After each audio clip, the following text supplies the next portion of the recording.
అందరికీ నమస్కారం. Welcome back to mini recipes. చలికాలంలో వేడివేడిగా కాఫీ టీలకు బదులు ఏదైనా హెల్దీగా తాగాలి అని అనిపించినప్పుడు corn soup the best option. ఇవాల్టి వీడియోలో సింపుల్ గా ఈజీగా చేసుకుని కార్న్ సూప్ రెసిపీని షేర్ చేస్తాను. అందులో 2 స్పూన్ల వరకు బటర్ వేస్తున్నాను. బటర్ ప్లేస్ లో నచ్చితే ఆయిల్ కూడా వేసుకోవచ్చు. బటర్ బాగా కరిగిన తర్వాత చిన్న కప్పు సన్నగా కట్ చేసుకున్న క్యారెట్, బీన్స్, ఎర్రగడ్డ వేస్తున్నాను.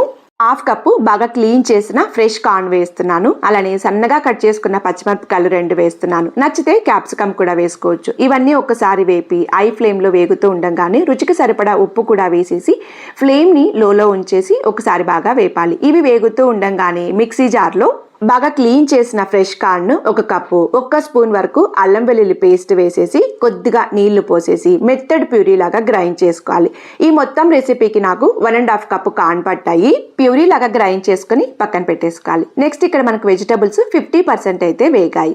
ఇలా వేగుతూ ఉన్నప్పుడే ముందుగానే గ్రైండ్ చేసి పెట్టుకున్న కార్న్ పేస్ట్ కూడా వేసేసేయాలి. పేస్ట్ వేసిన తర్వాత పచ్చి వాసన పోయేంత వరకు బాగా వేపాలి. ఫ్లేమ్ ని మీడియం ఫ్లేమ్ లో పెట్టేసి కుత ఉడకనివ్వాలి. ఇలా కుత ఉడుకుతూ ఉన్నప్పుడు 1/2 లీటర్ వరకు నీళ్లు పోసేసేయాలి. ఒకసారి బాగా కలిపేసేయాలి. 1.5 కప్పు కార్న్ కి 1/2 లీటర్ నీళ్ళు అయితే తీసుకున్నాను. ఇలా బాగా కలిపిన తర్వాత బ్లాక్ పెప్పర్ పౌడర్ 1.5 స్పూను, అలానే జీరా పౌడర్ కూడా వేసేసి కొత్తిమీర కూడా వేసేసి బాగా కలిపేసేయాలి. ఫ్లేమ్ ని మీడియం లో పెట్టేసి బాగా ఉడకనివ్వాలి. ఇలా ఉడుకుతూ ఉన్నప్పుడే ఉప్పు కారాలు ఏమైనా తక్కువైతే సర్వ్ చేసుకొని వేసుకోవచ్చు. ఉప్పు తక్కువైతే కొద్దిగా వేస్తున్నాను. ఇలా సూప్ చేసేటప్పుడు కార్న్ ఫ్లోర్ ని నీళ్ళల్లో కలిపేసి సూప్ చిక్కబడ్డం కోసం వేస్తూ ఉంటారు. నేను కార్న్ ఫ్లోర్ వేయలేదు కాబట్టి సూప్ చిక్కబడ్డానికి నాకు కొద్దిగా టైం అయితే పట్టింది. హెల్దీ వేలో ఆలోచించి సూప్ లో నేను కార్న్ ఫ్లోర్ వేయలేదు.